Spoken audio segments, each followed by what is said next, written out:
कुछ दिन पहले 2023 में सिंगर्स के लिए ये बहुत बड़ा अवार्ड शो हुआ। पहले तो ये सारे काम हिडन होते थे, छुप कर होते थे, अचानक से जाहिर करके दिखाने का क्या मतलब है। अब जनाब सैम स्मिथ और किम पेटर्स ने अपने गाने अनहोली, जिसका उर्दू में मतलब बनता है नापाक, इस गाने पर परफॉर्मेंस दी। इस तस्वीर में आपको जो ये शक्ल नजर आ रही है, इसका नाम बाल था। ये पिछले जमानों में मुनकरीन का खुदा था और जो लोग इसके पास अपनी हाजात लेकर आते थे उनके लिए लाजिम था कि वो अपने पहले बच्चे की कुर्बानी पेश करें। सो बड़े बड़े त्योहारों पर नए पैदा होने वाले बच्चों की कुर्बानियां दी जाती थी। इस पर गौर करने के बाद अगर आप गूगल पर जाकर बलेंशियागा टाइप करें, आपको पता चलेगा कि बलेंशियागा फैशन डिजाइनिंग का ब्रांड है। इसके बाद दोबारा अगर आप गूगल पर जाकर Latin to English language select करके लैटिन वाली साइड पर बालेंशियागा लिखें तो इंग्लिश वाली साइड आपको बताएगी कि इसका मतलब बन रहा है बाल इज द किंग, यानी बाल देवता है, हर चीज का किंग है। जिसके बाद हम एक बहुत बड़े बाल यानी बीस्ट को देखते हैं, जिसे जंजीरों के अंदर जकड़ कर चुड़ैलें जो कि इसके गुलाम हैं, इसे खींचकर मैदान में ला रही हैं, जो कि कबाला जादू की तरफ इशारा कर रहा है, जिसके अंदर शैतान अपने मशवरों से अपने इन गुलामों को या अपने मानने वालों को दुनिया को कंट्रोल करने के मशवरे देता है। हालांकि असल में ये लोग शैतान के गुलाम होते हैं और इस कबाला जादू के अंदर शैतान डायरेक्ट अपने इन पुजारियों से कलाम करता है।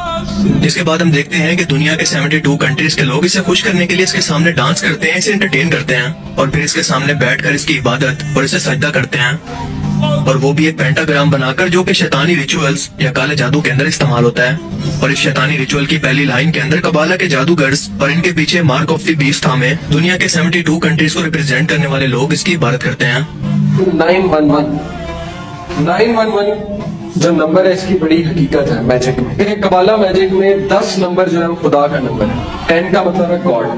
अब वो 9 से जब 11 पे डायरेक्ट जंप करते हैं तो वो खुदा की तस्लीम कर रहे हैं, नाउज़ुबिल्लाह। खुदा को स्किप करके 9 से डायरेक्ट 11 में जा रहे हैं। तो 911 ये भी डेविल का नंबर है, ये भी शैतान का नंबर है। और 911 आप ये मूवीज में देखें कि अक्सर मूवीज में 911 कितनी बार दिखाया गया है, इल्यूमिनाटी और फ्रीमेसन।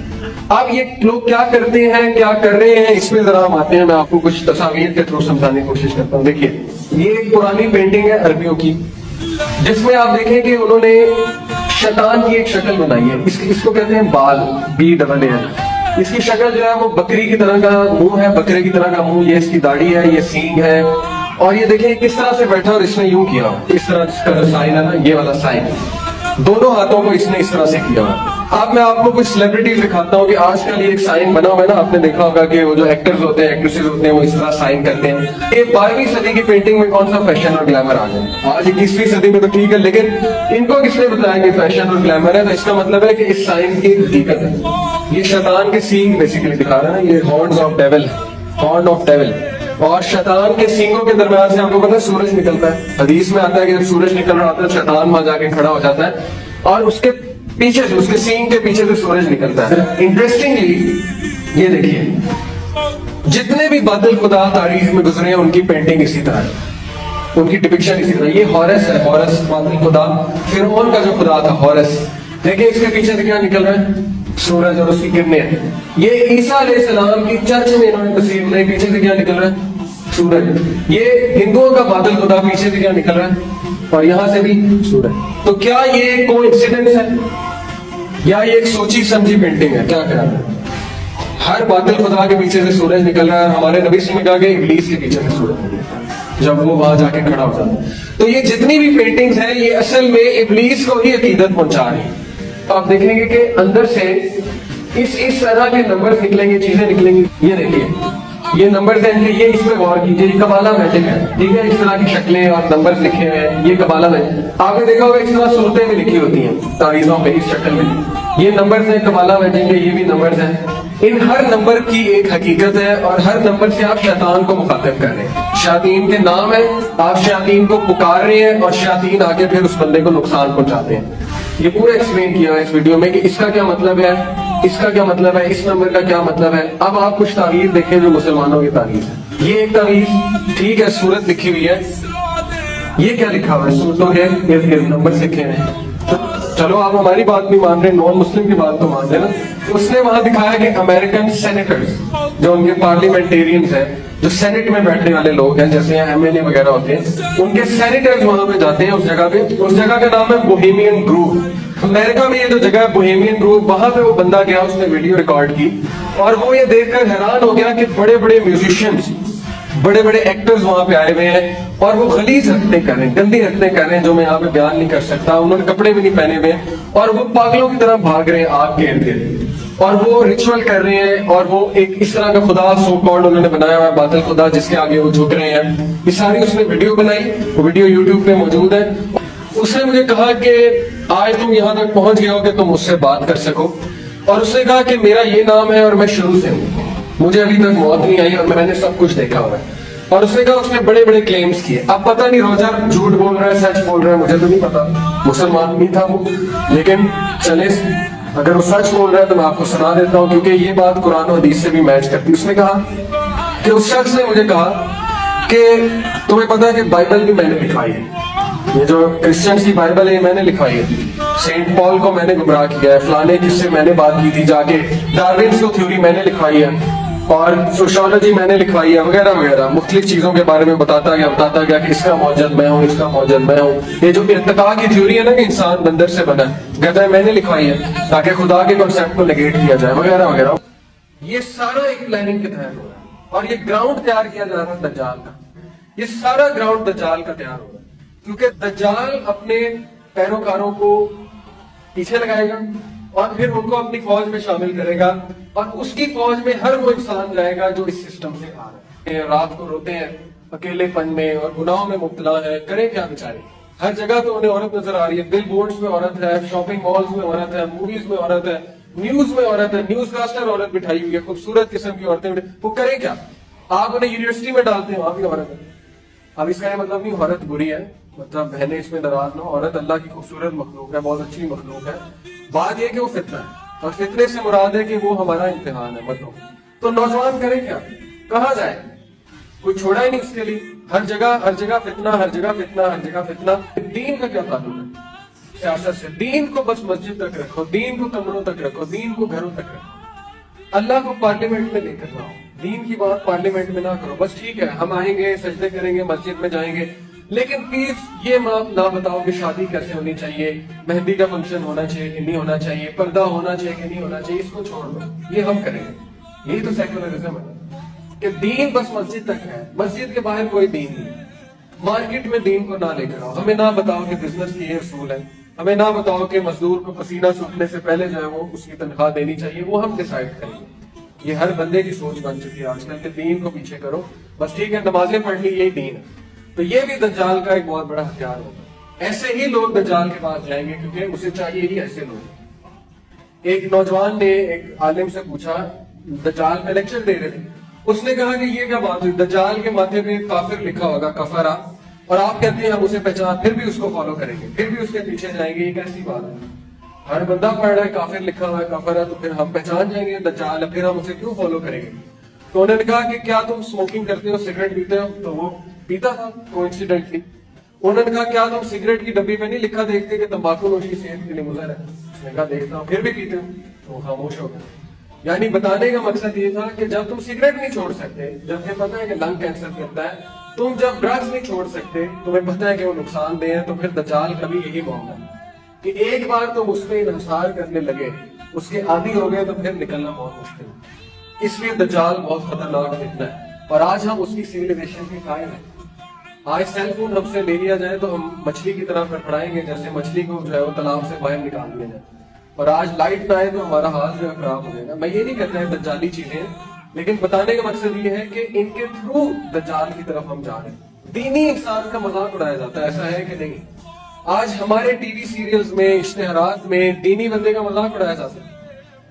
और आप लोग भी किसी ऐसी एज में होंगे, मैं भी था, जब हम दीनी लोगों का मजाक उड़ाते थे, मौलवी कह के, और कभी कुछ कह के, कभी कुछ कह के। तो ये भी एक बहुत बड़ा उसका हथियार कि दीन को नीचा करो, दीन को नीचा करो, दीनी लोगों को नीचा दिखाओ, दीनी लोगों को जो है वो नीचा करो। और ये हमारी यूथ को मूवीज, टीवी सीरीज में बताया जा रहा है कि दीन कुछ भी नहीं है, दीनी लोग नाकाम होते हैं, बेवकूफ होते हैं, जाहिल होते हैं, वगैरह वगैरह। اور ہماری بھی صفائی ہو چکی ہے. اس میں دنیا کے بڑے بڑے پالیسی میکر شامل ہیں، گورنمنٹ آفیشلز شامل ہیں، ایکٹرز ایکٹریسز، بڑے بڑے بزنس مین شامل ہیں، اور ہر ان سب کو جو کسی بھی لحاظ سے عوام کو انفلوئنس کر سکتے ہیں. یہ میسج، یہ پیغام پہنچایا جا چکا ہے کہ we are in the end game now, یعنی اس دنیا کا وقت اب بہت زیادہ آخری وقت کے قریب آ چکا ہے. سو اب سب کچھ اوپنلی کرو، کھلا کرو. اب وہ وقت آ چکا ہے کہ ہماری زندگیوں کو شیطانی طاقتیں اپنے کنٹرول میں کر چکی ہیں. کوئی گورنمنٹ کچھ نہیں کر سکتی، کوئی ادارہ کچھ نہیں کر سکتا، کوئی مذہب کچھ نہیں کر سکتا. ہاں، مسلمان اس نظام کے لیے سب سے بڑی رکاوٹ تھے، لیکن مسلمان بھی اب ان کے شکنجے میں پکڑے جا چکے ہیں. سو ان کے لیے اب رستہ صاف ہے. یہ سپیڈ سے کام کر رہے ہیں. یہ فیشن دیکھیں اور دنیا میں اس بات کی چرچا کو دیکھیں کہ مرد مرد سے شادی کر سکتا ہے اور عورت عورت سے. اس کے علاوہ جیسا کہ کامسیٹ یونیورسٹی اسلام آباد میں ہوا کہ ٹیچر نے اسٹوڈنٹس کو بھائی بہن کے ناجائز تعلقات پر مضمون لکھنے کو کہا کہ ایسا مضمون لکھو کہ جو بھائی بہن نے اکیلے میں کیا. اس کے بارے میں اسٹوڈنٹس کا کیا خیال ہے؟ یہ تو چند مثالیں ہیں جو میں نے پیش کی ہیں. ان باتوں سے آپ اندازہ لگا سکتے ہیں کہ کوئی طاقت تو ہے نا جس نے دنیا کے تمام ملکوں کی گورنمنٹس کو مجبور کر دیا ہے کہ خبردار، اگر کسی گورنمنٹ نے LGBT یا مرد کی مرد سے اور عورت کی عورت سے شادی کے حق میں بات کرنے والوں پر ایکشن لیا تو بس تھوڑا سا دماغ استعمال کریں کہ کیا حکومت کے اختیار میں نہیں ہے کہ وہ غلط کاموں کو یا ان کاموں کے حق میں نکلنے والوں کو روک سکے؟ obviously گورنمنٹس کے اختیار میں ہے، لیکن کیا یہ روک رہی ہیں؟ بالکل نہیں. کوئی ایسی طاقت ہے جو ان کے گلے دبوچے ہوئے ہے کہ گورنمنٹس کچھ بھی نہیں کر پا رہی. وہ طاقت کون ہے؟ جو بھی ہے بہت طاقتور ہے. I know ابھی بھی تھوڑا سا ان شیطانی طاقتوں کے لیے مسئلہ ہے، اور یہ بھی ہو سکتا ہے کہ ہماری والی جنریشن ان سارے کاموں کو ایکسپٹ نہ کرے. لیکن میرے بھائی، کس نے کہا کہ شیطان یہ سب کچھ ہماری جنریشن کے لیے کر رہا ہے؟ شیطان کو اس بات کا بخوبی پتا ہے کہ یہ جنریشن ان باتوں کو ایکسپٹ نہیں کرے گی. شیطان جو بھی کام کر رہا ہے وہ ہمارے آنے والی جنریشن کے لیے کر رہا ہے. شیطان کبھی شارٹ ٹرم پلاننگ نہیں کرتا، شیطان لانگ ٹرم پلاننگ کرتا ہے.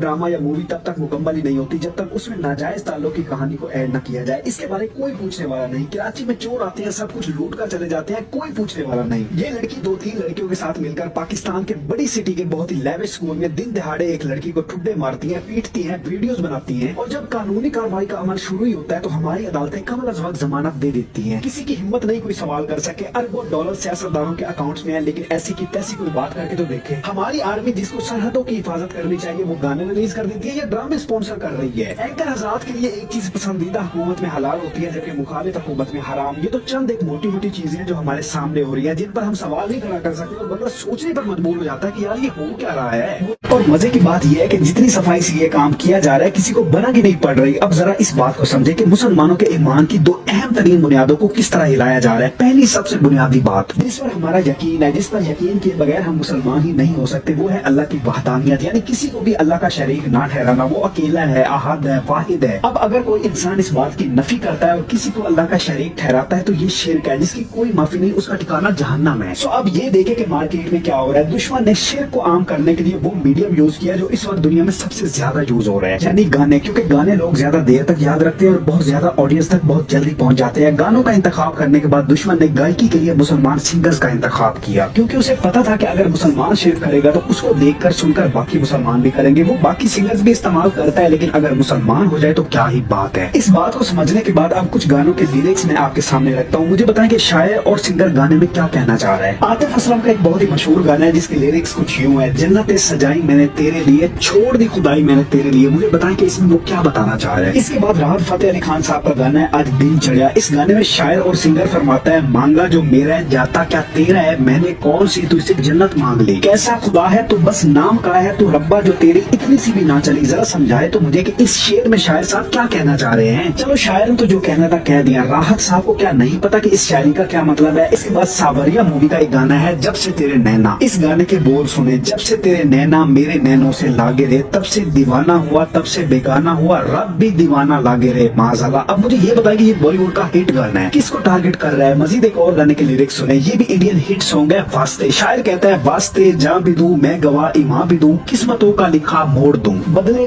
میں تیرے جو خدا خود بھی دے، جنتیں سچ کہوں چھوڑ دوں. اب بتائیں کہ یہ کیا ہے. ذرا دیکھیں کہ وہ بنیاد جو کہ مسلمان ہونے یا نہ ہونے کا فیصلہ کر رہی ہے اس کو کس طرح متزلزل کیا جا رہا ہے. میں اس طرح کی ہزاروں مثالیں دے سکتا ہوں، لیکن آپ کو سمجھانے کے لیے گانوں کی یہ مثالیں کافی ہیں. اب ہمارا ایمان ہے کہ مرنے کے بعد قیامت کے دن ہم دوبارہ زندہ کیے جائیں گے، جو کہ جزا اور سزا کا دن ہے. لیکن مجھے آپ بتائیں کہ کیا ہمارے معاشرے میں قیامت کے دن کا کوئی خوف نظر آتا ہے. موجودہ ملک کی حالات دیکھ لیں، بے حیائی کی پروموشن دیکھ لیں، موویز اینڈ ڈراموں میں ایسے کاموں کی پذیرائی جو کہ اسلام میں اجازت نہیں، سیاستدانوں کی دن رات اقتدار اور پیسے کی ہوس، چوروں کی چوری، غریب پر ظلم، امیر کا امیر ترین ہوتے جانا اور غریب کا غریب ترین ہوتے جانا، انصاف کی عدالتوں میں انصاف کا نہ ہونا، میڈیا کا سرعام جھوٹ پھیلانا، हर चीज में 2 नंबरी करना, मुर्गी बेचने वाला, मछली बेचने वाला, हर कोई किसी न किसी ऐसे काम में लगा है जिसको देखकर यही लगता है कि किसी को क़यामत याद ही नहीं। ऐसा लगता है कि लोगों को क़यामत का डर ही नहीं कि हमने उठना है, हिसाब किताब देना है। हर कोई ऐसे गलत कामों में लगा है जैसे कोई मसला ही नहीं, जो कि क्लियरली ये शो कर रहा है कि लोगों के क़यामत का ईमान कमजोर हो चुके हैं, वरना ये सब कुछ ना होता जो हो रहा है। वो 2 बुनियादें हैं जिनको बहुत बुरी तरह दुश्मन काली जरब लगा चुका है। हमको इस न्यू वर्ल्ड ऑर्डर को समझना पड़ेगा, जिसको बजाहिर तो अमेरिका लीड कर रहा है, लेकिन अगर आप थोड़ा डीप यानी गहराई में जाकर देखें तो गेम आपकी सोच से बड़ी है। इस सब के पीछे यहूदी है यानी इसराइल। और क्या आपको पता है कि यहूदियों के वजूद का मकसद क्या है? तो सुने फिर, यहूदी कोई भी काम इंडिविजुअल बेस नहीं करते, बल्कि वो कलेक्टिवली काम करते हैं। वो जो भी करते हैं बस एक बंदे के जाती मफाद के लिए नहीं करते, बल्कि अपनी सारी की सारी कौम के लिए करते हैं। यहूदी मजहब में कारोबार का मतलब जाती फायदा उठाना नहीं, बल्कि पूरी कौम को बुलंदी पर लेकर जाना और इसकी शान को बढ़ाना है, जिसके लिए जरूरी है कि वो दूसरी कौमों से समझौता करे। क्या ऐसा नहीं हो रहा? उस्मानिया सल्तनत के गिरने के बाद यहूदियों ने फलस्तीन में आबादकारी शुरू की। 1948 को इसराइल के कायम होने का ऐलान कर दिया गया और 60s में इसराइल की तोसी शुरू कर दी गई। आज देखेंगे इसराइल किस कदर अपने कदम जमा चुका है। ये तो शुरुआत थी, यहाँ से ग्रेटर न्यू वर्ल्ड ऑर्डर की बुनियाद रखी गई। ये चीज कंफर्म है कि यहूदियों के पास इतना पैसा है कि उनका एक एक बैंकर 30-40 मिलियन डॉलर्स के चेक काट कर मुंह पर मारे, लेकिन उनके लिए सबसे बड़ा मसला मुसलमान है। जब तक मुसलमानों को वो हाथ में नहीं कर लेते तब तक वो उस अजीम बुलंदी को हासिल नहीं कर सकते जो उनको चाहिए। सो मुसलमानों को गिराने के लिए उन्होंने प्लानिंग स्टार्ट की। उन्होंने सबसे पहले अरब ममालिक को अपने जेर साया किया। आज देखें कि अरब ममालिक ने ऑलमोस्ट तमाम तक पाबंदियां इसराइल से उठा दी हैं, बल्कि बहुत से अरब ममालिक इसराइल की इंस्ट्रक्शंस के मुताबिक काम कर रहे हैं। सो अरब वाला किताब वो सर कर चुके हैं। सऊदी अरेबिया, अमारात, अबू धाबी, दुबई, कतर, ये सब आपके सामने है। प्लान का दूसरा पार्ट गैर अरब ममालिक को अपने जेर साया करना है, जिसमें ईरान, अफगानिस्तान, पाकिस्तान, तुर्किस्तान अब बारी इनकी है। ये पार्ट थोड़ा सा मुश्किल है, लेकिन वो स्लोली एंड स्टेडली कामयाब हो रहे हैं। जैसा कि आप इस खित्ते में माशी और सियासी हालात देख रहे हैं, हमको लगता है कि अंदरूनी मसले की वजह से हालात खराब है, लेकिन मेरे भाई ये मसला अंदरूनी नहीं बैरूनी है। ये हमारे मुल्क में जो भी हो रहा है न्यू वर्ल्ड ऑर्डर को सामने रखते हुए हो रहा है। इंडिया भी इसी खित्ते में है, लेकिन इंडिया में भी बड़ा मसला वो 30 करोड़ मुसलमान है जो वहाँ मुफाहमत के लिए तैयार है। हिंदू तो पहले यहूदियों के सामने सर तस्लीम कुम कर चुका है। सो अभी गैर अरब का ये खित्ता निशाने पर है। इनकी फैन फॉलोइंग आपकी सोच से भी ज्यादा है। ये इन्फ्लुएंसर्स भी हैं, मॉडल्स भी हैं और कंटेंट क्रिएटर्स भी हैं, जिनकी बेस पर मिलियंस ऑफ फैंस की सोच एंड जिंदगी को ऐसे ढाल रही हैं कि बंदा सोचने पर मजबूर हो जाता है कि क्या इस दुनिया पर आने का मकसद यही है जो ये मॉडल्स हमको सिखा और बता रही हैं? क्या बाकी सब कुछ जो हम कर रहे हैं वो फजूल है? क्या हमको बाकी हर चीज को खैर बात कहकर इन जैसा बन जाना चाहिए? अगर लाइफ ऐसे ही गुजारनी थी तो मुसलमानों का मर्ज वजूद में आने का मकसद ही क्या था? फिर काहे की इतनी स्ट्रगल जो हमने माजी में उठाई? ये वो सवाल है जिनका मॉडर्न सिविलाइजेशन को सामने रखते हुए जवाब मालूम होना बहुत जरूरी है। ये आज सारी दुनिया में LGBT के लिए शैतानी ताकतें मुतहरिक हो चुकी हैं, जिसमें मर्द मर्द से शादी कर सके और औरत औरत से, बच्चों से नफसानी ख्वाहिशात पूरी की जा सके। खुदाई के निजाम को खत्म करके शैतानी निजाम कायम किया जाए। मुझे आप बताएं क्या ऐसा नहीं हो रहा? ऑब्वियसली ऐसा ही हो रहा है और इसे साजी ड्रामा और मूवीज में की जा रही है। क्या इन मुसलमान एक्टर्स और एक्ट्रेसेस को नहीं पता कि वो माशरे में किस बात को नौजवानों के दिमाग में नक्श कर रहे हैं? यहाँ कुछ लोग आ जाएंगे कि भाई ऐसा तो कुछ नहीं हो रहा। तो मेरे भाई कभी ये आशिकी या टचिंग टुचिंग वाला काम हमारी मूवीज में, ड्रामों में हमारे मुसलमान एक्टर्स और एक्ट्रेसेस जो करके दिखाते हैं, किसी दिन हिम्मत करके अपनी फैमिली में करके देखे ना। लग पते जान के जो बेगैरती आपने की है इसका नतीजा क्या भुगतना पड़ता है। हम एक बिल्कुल बेसिक कॉन्सेप्ट को देख लेते हैं, लड़का लड़की का गले मिलना। ये तो बहुत कॉमन चीज हो गई है जो कि हर ड्रामा या मूवी में दिखाया जा रहा है। मुझे बस इतना बता दे, क्या इस्लाम इजाजत देता है कि 2 नाम महरम, चाहे आपके फैमिली कजन या मेंबर्स ही क्यों ना हो, आपस में गले मिल सकते हैं? ऑब्वियसली इस्लाम 2 नाम महरम लड़का लड़की को इजाजत नहीं देता। तो फिर हमको ये क्यों दिखाया जा रहा है? क्या शरई अदालत में कोई जज पूछने वाला नहीं है कि इस्लाम के कौन से कानून के मुताबिक एक्टर्स एंड एक्ट्रेसेस गले लग रहे हैं और फिर ये पब्लिकली दिखाया जा रहा है? हमेशा स्लोली एंड स्टेडली किसी काम को पाया तक मील तक पहुंचाया जाता है और शैतान इस स्ट्रेटेजी से अच्छी तरह वाकिफ है। इस स्ट्रेटेजी के मुताबिक सबसे पहले किसी भी गलत काम को बस दिखाया जाता है। जब दिखा कर ये बात कंफर्म हो जाती है कि लोग इस बात को एक्सेप्ट कर चुके हैं, फिर इसको मार्केट में लॉन्च कर दिया जाता है, जैसा कि बलेंसियागा कर रहा है। अभी बलेंसियागा और इस जैसे ब्रांड्स बस ये दिखा रहे हैं कि बच्चों के साथ ये किया जा सकता है और ये वो ओपनली दिखा रहे हैं, जिसका वाज़ेह सबूत मैं आपको दिखा चुका हूँ। ये दिखाने के बावजूद लोग इनसे खरीद रहे हैं, वो बॉदर ही नहीं कर रहे हैं, जिसका रिजल्ट आपको आने वाले वक्त में नजर आ जाएगा। आपको बताने का मकसद ये है कि आपको मालूम हो कि दुनिया में क्या चल रहा है और शैतान किस तरह मुनज़्ज़म तरीके से हर चीज को बदल रहा है। अपनी आंखें खोल कर रखा करे और हालात हाजिर से आगाह रहा करे।